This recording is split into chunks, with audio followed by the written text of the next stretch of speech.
नमस्ते दोस्त, स्वागत करती हूँ अपने यूट्यूब चैनल पर। आप लोग के सामने एक गारी गीत सुनाने जा रहे हैं।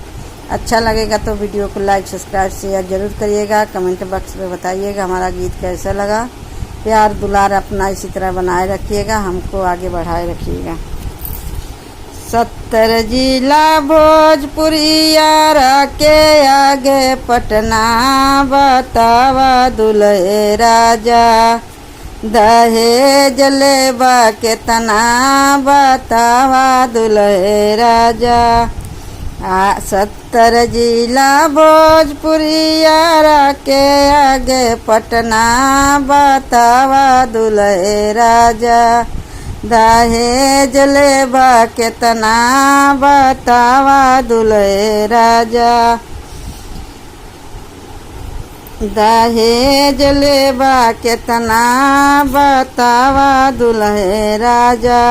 हाथी लेबो, घोड़ा लेबो हीरो हंडा, लगावा 4 डंडा, दिमाग होई है ठंडा, लगावा 4 डंडा।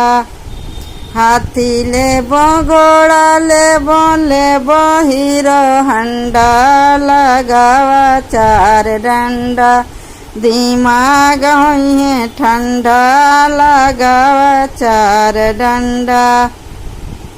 70 जिला भोजपुरिया के आगे पटना, बतावा भसुर साले दहेज लेबा केतना, बतावा भसुर साले। 70 जिला भोजपुरिया के आगे पटना, बतावा भसुर साले दहेज लेबा केतना, बतावा दुल्हे साले।